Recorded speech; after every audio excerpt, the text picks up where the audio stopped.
हमने पिछली बार कहा था कि व्यक्ति मृत्यु से बचना चाहता है और मृत्यु से बचने के लिए वह मृत्युंजय मंत्र का जाप करता है। मंत्र का बहुत अधिक प्रभाव पड़ता है, उसका शब्द का ही बहुत बड़ा प्रभाव है। आप कैसा शब्द बोलते हैं उस शब्द के आधार पर सामने वाले के ऊपर प्रभाव होता है, इफेक्ट होता है। एक ऐसा शब्द है जो व्यक्ति को रुला देता है, एक ऐसा शब्द है जो व्यक्ति के अंदर उत्तेजना पैदा कर देता है, एक ऐसा शब्द वही शब्द होता है जो व्यक्ति के अंदर उत्साह पैदा कर देता है। तो शब्द ही जो है अनेक प्रकार की भावनाओं के व्यक्ति के अंदर पैदा करता है। तो ऐसे ही वैदिक जो मंत्र है, वेद जो मंत्र है, मृत्युंजय मंत्र है, या अभी जो हमारे डॉक्टर सविता जी की जो पुत्री है उन्होंने जो रुद्र जो सूक्त है उस मंत्र को उन्होंने बोला, उसका अर्थ सही तरीके से, वैसे कोई भी किसी प्रकार का अर्थ लिख देता है। रुद्र शब्द का अर्थ रू कहते हैं शब्द को और द्रव कहते हैं दौड़ने वाले को। आकाश में जो शब्द करता हुआ दौड़ता है उसका नाम रुद्र होता है। तो यहाँ पर जो बिजली है ना, विद्युत, उसको भी रुद्र कहते हैं। दूसरा रोदयति दुष्टानिति रुद्र, जो दुष्टों को रुलाने वाला होता है उसका नाम रुद्र होता है, इत्यादि इत्यादि। तो मंत्र का बहुत ही बड़ा प्रभाव है। तो हमने पिछली बार बताया था कि मृत्यु से बचने का मतलब यह है, मृत्यु से बचाव का मतलब यह है कि लंबे से लंबे समय के लिए मृत्यु को टाल देना। दूसरा, जन्म मरण के चक्र से हट करके मोक्ष को प्राप्त कर लेना। तीसरा, मृत्यु तो आना ही है, उसको हंसी के साथ, खुशी के साथ उसको स्वीकार कर लेना। ये मृत्यु से बचने का मतलब है। परंतु उसका उपाय हमने नहीं बताया था कि हम मृत्यु से कैसे बच सकते हैं। मरना सबको एक दिन है, परंतु बच कैसे सकते हैं। सबसे पहले यदि हम मृत्यु से बचना चाहते हैं तो मृत्यु से बचने के लिए हमें मृत्यु के संबंध में सही ज्ञान होना चाहिए कि मृत्यु क्या चीज है, एक। दूसरी बात, मृत्यु से बचने के लिए ईश्वर का सही ज्ञान होना चाहिए। जब तक ईश्वर का सही ज्ञान नहीं होगा, यथार्थ ज्ञान नहीं होगा, यथार्थ नॉलेज नहीं होगा, ट्रू नॉलेज नहीं होगा, तब तक भी हम मृत्यु से नहीं बच सकते। ऐसे ही जीव जो हम आत्मा हैं, इसका भी सही ज्ञान होना चाहिए। जब तक इस हम जो आत्मा हैं, हम आत्मा का सही ज्ञान यदि नहीं होगा तब भी हम मृत्यु से नहीं बच सकते। और ऐसे ही जो संसार है, जो प्रकृति है, इसका जब तक सही ज्ञान नहीं होगा तब भी हम मृत्यु से नहीं बच सकते। तो हमें प्रयास करना चाहिए कि ईश्वर, जीव और प्रकृति, इसका हमें ट्रू नॉलेज हो। समय अधिक नहीं है कि इन सभी की हम व्याख्या करेंगे। हम इस संबंध में इतना ही एक उदाहरण मैं देने का प्रयास करूंगा कि यदि हम मृत्यु से बचना चाहते हैं तो हमें ईश्वर का सही ज्ञान होना चाहिए। दूसरा, यदि मृत्यु से बचना चाहते हैं तो अच्छा कार्य हमें करना चाहिए, जिसको कहा धर्मानुष्ठान, धर्म का पालन करना हमें चाहिए। और मृत्यु से बचने के लिए हमें मेडिसिन इत्यादि है उसका हमें सेवन करना चाहिए। हमें इस तरीके से भोजन छाजन करना चाहिए जिससे हमारा शरीर स्वस्थ हो। तो मैं दो चीज आपको बताने का प्रयास करूंगा। एक तो यह है कि ईश्वर क्या है, ईश्वर को हम सही रूप में क्या समझे, उससे विपरीत रूप में समझते हैं तो ईश्वर का सही ज्ञान नहीं है। पूर्व जमाने की बात है, आप सभी ने अकबर का नाम सुना होगा। अकबर और बीरबल की कहानी बहुत ही प्रसिद्ध है, प्रचलित है। एक बार अकबर ने बीरबल से पूछा कि बताओ, क्योंकि वो उनका मंत्री था, बोला बीरबल बताओ ईश्वर किसे कहते हैं, ईश्वर कहाँ रहता है, ईश्वर क्या करता है और ईश्वर मिलेगा कैसे। उन्होंने प्रश्न किया था और फिर साथ साथ उन्होंने शर्त लगा दिया कि यदि तुम मेरे प्रश्नों को यदि जवाब नहीं देते हो, मेरे प्रश्नों का यदि तुम जवाब नहीं देते हो तो तुम्हें दंड दिया जाएगा, और दंड ऐसा दिया जाएगा कि तुम्हें सूली पर चढ़ा दिया जाएगा। कुछ ऐसी परिस्थिति थी जिसके कारण उसको कहना पड़ा अकबर को। उन्होंने कहा कि अच्छा महाराज चिंता नहीं कीजिए, मैं आपको प्रश्नों का उत्तर दूंगा, मुझे 1 सप्ताह का समय चाहिए। और वह घर पर चला जाता है और वह चिंतन करने लग जाता है कि जो अकबर ने पूछा ईश्वर कहाँ रहता है, ईश्वर क्या करता है, ईश्वर मिलेगा कैसे, वह चिंतन कर रहा है। परंतु उसके प्रश्नों का जवाब, शास्त्रीय ज्ञान तो था परंतु इस तरीके से कोई जवाब नहीं था जिससे कि उस अकबर को, राजा को समझा सके। परंतु वह चिंतन करता रहा। अब 2 दिन बीत गया, 2 दिन केवल बच गया है। वह दुखी है, उसका एक 8 वर्ष का बालक, छोटा सा बालक है, वह पूछता है पिताजी आप इतना चिंतित क्यों हैं, आप इतना वरी क्यों हैं, आप इतना परेशान क्यों हैं। वह बार बार नहीं बोलता, परंतु फिर बार बार वह पूछता है। तो अंतिम में कह देता है पिता कि बेटा अब हमारा जो कल जो है मृत्यु हो जाएगी, क्योंकि उन्होंने हमें पूछा है कि ईश्वर कहाँ रहता है, ईश्वर क्या करता है, ईश्वर कैसे मिलेगा। इस प्रश्न का हमें सही तरीके से जवाब नहीं मिल रहा है, इसलिए मैं चिंतित हूं। अब इस प्रश्नों को जब वह बालक सोचा, बालक जब सुना तो बोले कि बस यही प्रश्न है, इस प्रश्न का जवाब तो मैं दे दूंगा, इसके लिए आप चिंतित क्यों हो रहे हैं। बोले कि बताओ। तो नहीं पिताजी मैं यहाँ जवाब नहीं दूंगा, मैं दरबार में ही जाकर के जवाब दूंगा, आप हमें वहीं ले चलिए।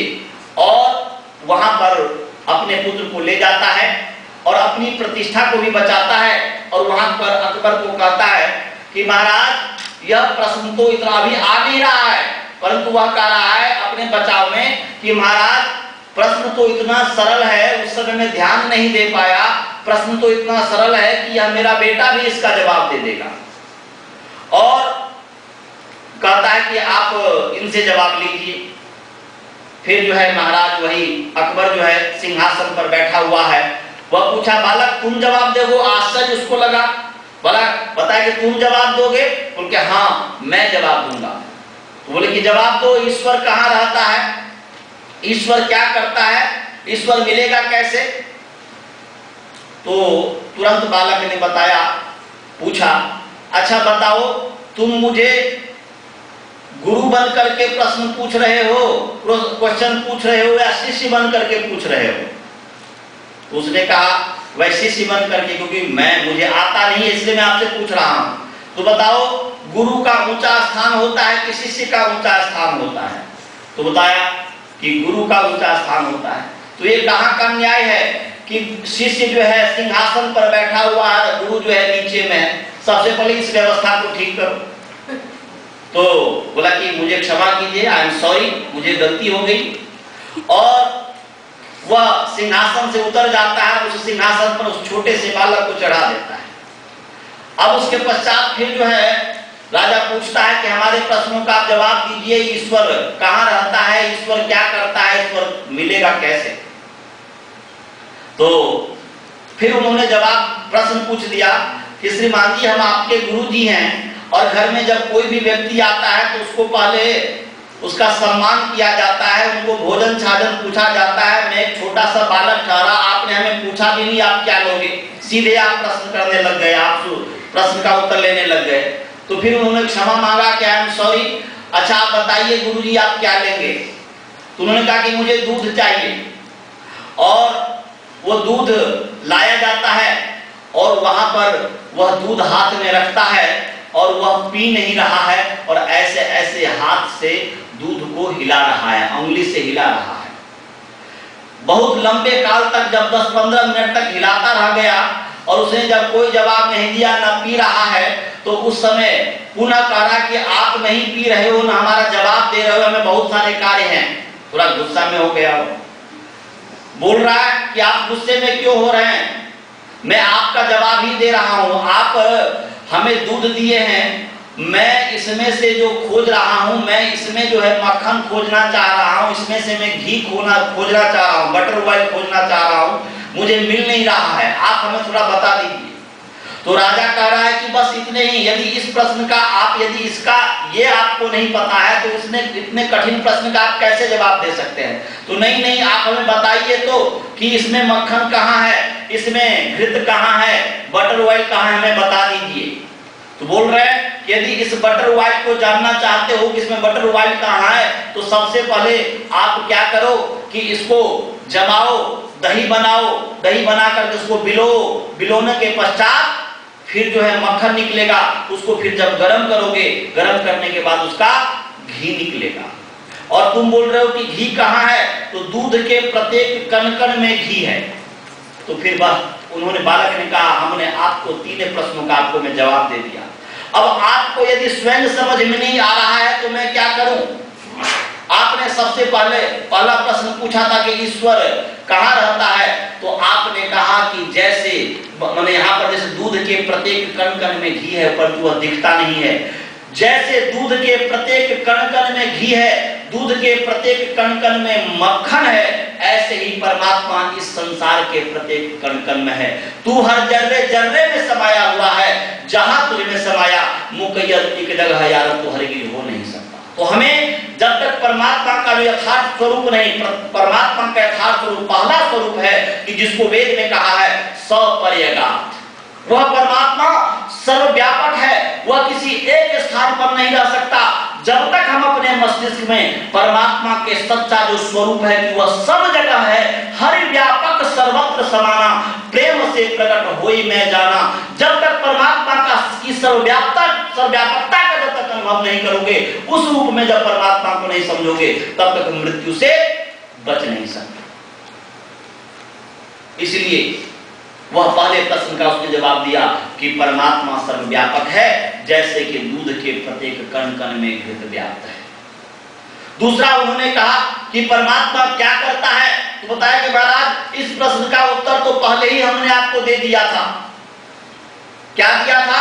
परमात्मा ऊपर वाले को नीचे करता है, नीचे वाले को ऊपर करता है। कि देखिए कर्म के अनुसार हम आपके जब गुरु बन गए तो हम सिंहासन पर बैठ गए और आप हमारे शिष्य बन गए तो नीचे बैठ गए। ऐसे ही परमात्मा जो व्यक्ति जैसा कर्म करता है उस कर्म के आधार पर ही परमात्मा किसी को ऊपर कर देता है, किसी को नीचे कर देता है। अवश्यमेव भोक्तव्यम कृतम कर्म शुभाशुभम। जो व्यक्ति जैसा कर्म करता है उसको वैसा फल भोगना ही पड़ता है। कर्म प्रधान विश्व कर राखा, जो जस करहि सो तस फल चाखा। वह उसके आधार पर परमात्मा ऊपर नीचा करता है उसके कर्म के अनुसार। और आपने कहा, आपने पूछा था परमात्मा कैसे मिलेगा, तो परमात्मा मिलने का भी यही उपाय है। जैसे मक्खन निकालने के लिए, जैसे घृत को निकालने के लिए पहले दूध को गर्म करना होता है, उसको दही बनाना होता है, दही को भिगोना होता है, भिगो करके फिर जो है मक्खन निकलता है, फिर मक्खन को गर्म करते हैं तब घृत निकलता है। ऐसे ही परमात्मा वैसे नहीं केवल ओम ओम ओम ओम राम राम करते रह गए, मंदिर में केवल गए और बस देख करके आ गए और थोड़ा सा आरती दिखा दिया, थोड़ा सा अगरबत्ती दिखा दिया, इससे परमात्मा मिलने वाला नहीं है। जब तक योग के अंगों का जब तक अनुष्ठान नहीं करेंगे, जब तक धर्म का अनुष्ठान नहीं करेंगे, तब तक परमात्मा मिलने वाला नहीं है। इसीलिए परमात्मा को प्राप्त करने का एक ही रास्ता है, और वह जो रास्ता है वह जो योग का जो 8 अंग है, जो कि यहाँ पर आप देख सकते हैं, यम नियम आसन प्राणायाम प्रत्याहार धारणा ध्यान, प्रत्याहार धारणा ध्यान समाधि, जो 8 अंग है, यही वास्तव में योग है। तो इस रूप में हम परमात्मा को प्राप्त कर सकते हैं। दूसरी बात मैं ये कहना चाहता हूं, मृत्यु से बचना यदि चाहते हैं तो मृत्यु से बचने के लिए हमें धर्मानुष्ठान करना पड़ेगा, हमें उत्तम से उत्तम कार्य करना पड़ेगा।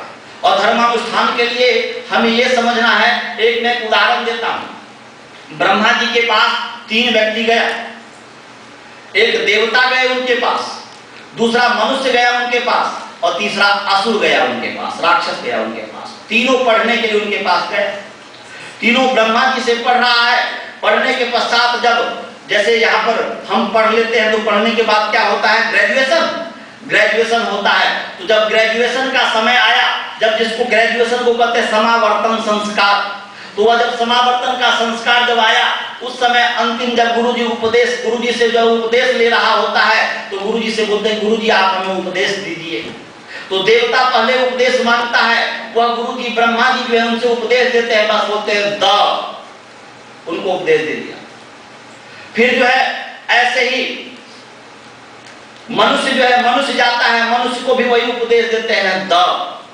और जो तीसरा है वह असुर जो राक्षस है उसको भी उपदेश देते हैं। असुर का मतलब हुआ कि जो प्राण में ही रमन करने वाला व्यक्ति है। असुर माने प्राण, रम माने रमन करने वाला, कोई नीच व्यक्ति नहीं समझिएगा। तो असुर माने जो प्राण में ही रमन करने वाला है, जो संसार में ही आसक्त है, संसार के सिवा और कुछ दिखता ही नहीं, इट ड्रिंक्स बाय मेरी, ये जो मन में भावना रखता है वही असुर होता है वैदिक शब्दों में।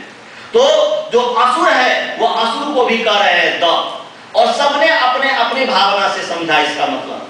असुर यहाँ पर जब देवता को द का उपदेश ब्रह्मा जी ने दिया तो वहां पर द का मतलब समझा कि ओहो गुरु जी ने हमें कहा कि द माने दमन करो, क्योंकि हम देवता हैं, हमें सुख सुविधा है, हम स्वर्ग में प्राप्त हुए हैं, स्वर्ग में सब कुछ प्राप्त होता है। और स्वर्ग में जब सब कुछ प्राप्त है, स्वर्ग का मतलब कोई अलग से स्थान नहीं समझिएगा, यहाँ पर ही सब कुछ जो सुख वाले जो व्यक्ति हैं, वह जो श्रेष्ठ व्यक्ति हैं वह देवता कहलाता है। जो माता पिता इत्यादि बड़े बड़े जो बुजुर्ग हैं सब देवता है।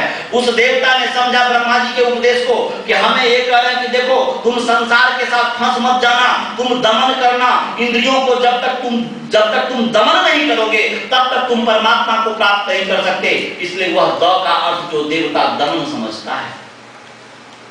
असुर जो है, असुर को जो वही उपदेश दिया गया कि द, तो वहां पर वह द का मतलब समझता है कि वो असुर जो होता है ना, वह जो संसार के साथ इंद्रियों में जो फंसा हुआ है, विषयों में जो फंसा हुआ है, वह उसके अंदर में ईर्षा, द्वेष, जेलसी इत्यादि भरा हुआ रहता है। वह दूसरे को मारने की बात ही करता है, दूसरे की रक्षा की बात नहीं करता है। वह कह रहा है कि ओहो मुझे गुरु जी ने हमें उपदेश दिया है कि हमारी असुर की जो प्रवृत्ति होती है, मारने पीटने की, हिंसा की प्रवृत्ति होती है, तो कह रहे हैं कि दया करो, अर्थात तुम जो है प्राणियों के ऊपर दया करो। जब तक तुम दया नहीं करोगे तब तक जो है तुम्हें परमात्मा की प्राप्ति नहीं होगी। जब तक तुम्हारे अंदर दयालुता नहीं आएगी, जब तक तुम दया वाले नहीं बनोगे, तब तक तुम ईश्वर को प्राप्त नहीं कर सकते। तो वह असुर जो है द का मतलब दया समझता है। वहीं पर ब्रह्मा जी मनुष्य को उपदेश देते हैं द, तो वहां पर मनुष्य जो है वह समावर्तन जब संस्कार होता है वह मनुष्य समझता है कि द का मतलब अर्थात दान हमें करना है। क्योंकि मनुष्य जो है, मनुष्य की प्रवृत्ति क्या होती है, मनुष्य बस केवल संग्रह करना जानता है। मनुष्य जो है केवल संग्रह करना जानता है, वह रात दिन पैसे के पीछे लगा हुआ रहता है, वह संग्रह करता है, परंतु उसमें से वह देना कुछ भी कमाता है $100, परंतु उसमें $1 भी देने की प्रवृत्ति कितने व्यक्ति की, जो मनुष्य मतलब क्योंकि बीच वाले जो कैटेगरी है उसके अंदर प्रवृत्ति नहीं बनती है। इसलिए हमें वह ब्रह्मा जी का उपदेश हमें ध्यान में रखना चाहिए। इस उपनिषद के उपदेश को हमें ध्यान में रखना चाहिए कि यदि हम मनुष्य हैं, हमने परमात्मा ने बड़े भाग्य मानुस्तन पावा, बड़े भाग्य की बात होती है कि मनुष्य जन्म मिलता है, और मनुष्य जन्म मिल करके यदि हमारे अंदर धर्मानुष्ठान करने की प्रवृत्ति नहीं जगती है, यदि हमारे अंदर दान देने की प्रवृत्ति नहीं जगती है, तो फिर हमारा आगे का जो जीवन है वह अभी हम जो कुछ भी खा रहे हैं ना, चाहे वह कितना भी आप परिश्रम करके आप धन कमा रहे हो, सावधान रहना। आप जैसे धन कमाते हो, धन कमा करके बैंक में आप जो सोशल सिक्योरिटी इत्यादि जो होता है, आप जो हर महीना जो जमा करते हो, टैक्स इत्यादि या जो कुछ भी करता है, और फिर जब वृद्धावस्था होता है तो आपको उसमें से धन मिलता है। यदि आप अभी कमाते हुए आप बैंक में पैसा यदि जमा नहीं करते हो, संचय नहीं करते हो, तो वृद्धावस्था में समझना कि वृद्धावस्था दुखदायी होगा, वृद्धावस्था सुखदायी नहीं हो सकता। तो ऐसे ही यदि हम जो कुछ भी अभी हमने जैसे वृद्धावस्था में हम उसको संचय जो किए हुए हैं उसको प्राप्त किए हैं, फिर नया यदि नहीं कमाएंगे तो हमारे पास पैसा नहीं आएगा। ऐसे ही यदि वृद्धा हम दान यदि नहीं देते हैं, हमारे अंदर दान की प्रवृत्ति नहीं होती है, उत्तम कार्य करने की प्रवृत्ति नहीं होती है, तो हम तो बासी अन्न खा रहे होते हैं। इस पे एक घटना मुझे याद आ गई कि महात्मा बुद्ध जो है, महात्मा बुद्ध की एक शिष्या थी जिसका नाम सुशीला था। वह सुशीला, ये सही घटना है, वैसे केवल काल्पनिक जितना भी मैं, इसलिए मैं कहानी बोला नहीं करता हूँ, मेरे मस्तिष्क में भरा है कि कहानी काल्पनिक होता है, इसलिए मैं खोज करके जो सही घटना है वही मैं आपको देने का प्रयास कर रहा हूँ। तो वहां पर सुशीला जो है, सुशीला अपने जब उनका विवाह हुआ, वह सुशीला अपने ससुर जी को जो है भोजन खिला रही है, वहां पर बैठी हुई है, वह भोजन खा रहे हैं। भिक्षा लेने वाला जो भिक्षुक आया, बोलते भिक्षाम देही, वह उनके ससुर जी बहुत ही कंजूस हैं, कुछ देना नहीं चाहते हैं। वह जब दूर से भिक्षुक को देखता है तो सुशीला कहती है कि ये बासियन खा रहे हैं, तुम्हें कुछ नहीं मिलेगा, जाओ जाओ जाओ जाओ। इस प्रकार की जब बात सुशीला ने कह दिया, वो जब भिक्षुक चला गया तो वह क्रोध से लाल हो गए उनके ससुर महाराज, और फिर कहते हैं कि तुमने झूठ क्यों बोला और तुमने हमें अपमान क्यों किया, बहुत ही धनवान था। तो उन्होंने कहा कि मैंने तो ठीक ही कहा। तो उसने कहा कि नहीं, मैं तुम्हें घर से निकाल दूंगा। और फिर जो है घर से जब निकालने लगा तो सुशीला कहती है कि देखो, आपने ये कहा था मैं घर से तो निकल जाऊंगी, परंतु आप जिस समय मेरा विवाह हुआ था तो उस समय समाज के सामने अपने प्रतिज्ञा की थी, यदि मुझसे यदि कोई भी भूल हो जाए तो पहले 4, 5, 10 व्यक्ति को बिठाएंगे और बिठाने के पश्चात फिर जो है उसमें जो सही बात ठहरेगी उसके आधार पर हम निर्णय लेंगे, ऐसे आप ठहराइए। तो फिर बोलता है ठीक है, एवं अस्तु। और वह जब वहां पर पंचायत होती है, उसमें सुशीला कहती है कि मैंने कौन सी गलत कार्य किया, मैंने कौन सी गलत बात बोली, आप बताइए। कि ये जो है इन्होंने, इनके पास इतना धन है, इन्होंने पूर्व जन्म में इतना धन कमाया जिसके आधार पर आज इनको मिला है, और यदि आज जो कुछ मिला उसको खा रहे हैं, आगे एक कंजूस है, वे कुछ देना नहीं चाहते हैं, आगे समाज में कुछ, क्योंकि धन का 3 ही गति है, दान भोग नाश, तो इसीलिए देना नहीं चाहते हैं। तो बताइए, ये पिछले जन्म में जो अर्जित किए, पूर्व में जो भी अर्जित किए उसी को खा रहे हैं, आगे का अपना जीवन बना नहीं रहे हैं। तो जैसे पानी है, पानी रात्रि में डाल दिया, सुबह में पिया तो बासी ही तो पानी हो गई। तो इसलिए मैं कोई गलत नहीं बोला, और फिर उन्हें निर्णय दिया कि नहीं, ठीक कहा। उसके बाद उनके ससुर जी बदल जाते हैं। तो कहने का अभिप्राय यह है कि हमारे देश, जब हम यदि मृत्यु से नहीं बचना चाहते हैं तो उसमें से अनेक धर्मानुष्ठान में से एक धर्मानुष्ठान है जो दान देना। इतना बड़ा जो ये कार्य हो रहा है, यह कार्य इतना बड़ा जो ये बिल्डिंग जो बन रहा है, जो मंदिर जो बन रहा है, यह आप ही लोगों के सहयोग से बन रहा है। मॉर्गेज जो है, हर महीना मॉर्गेज अभी $3100 महीना देना पड़ेगा। ये किससे, कौन देगा? हम सभी तो मिलकर के, हम सब मिलकर के ही देंगे। इसलिए मैं आप सभी से निवेदन करता हूं, यदि मेरे जैसे सामान्य व्यक्ति, मैंने डॉक्टर साहब को कहा कि डॉक्टर साहब मैं भी, ये किसी मुझे कहा नहीं, मेरे अंदर स्वयं भावना जगी कि डॉक्टर साहब मैं भी डॉलर डोनेट करना चाहता हूं, मुझसे भी आदमी। और इन्होंने पहले तो अस्वीकार कर दिया, परंतु नहीं, आप नहीं दीजिए आचार्य जी, परंतु ने मुझे देना ही देना है। तो फिर उन्होंने स्वीकार किया। यदि मेरे जैसे सामान्य आप ही लोग हमारा पालन पोषण कर रहे हैं, यदि हमारे मन में भावना बन सकती है कि $1 डे करने का, यदि एक दिन में $1 का, तो आप लोग हमसे तो बहुत ही सामर्थ्यवान है। इसलिए आप सभी से मैं निवेदन करूंगा कि अपने अंदर में उस भावना को जागृत कीजिए। और दूसरी बात मैं कहूंगा कि अब जैसे मैं आ गया हूं कि जो भी उत्तम कार्य, जैसे दान देना उत्तम कार्य है, ऐसे ही यहाँ पर जब आते हैं प्रत्येक रविवार को, उसमें यदि आप यजमान बनते हैं, आप यजमान बन करके और आप यज्ञ करते हैं, इसका बहुत बड़ा लाभ है। और उसके बाद यज्ञ करते हैं और लोगों को जो भोजन खिलाते हैं, उससे भी बहुत बड़ा पुण्य मिलता है। तो आप अवश्य में इसमें यजमान बनिए। मैं इतना ही कहकर अपने वाणी को विराम देता हूँ। ओम सम।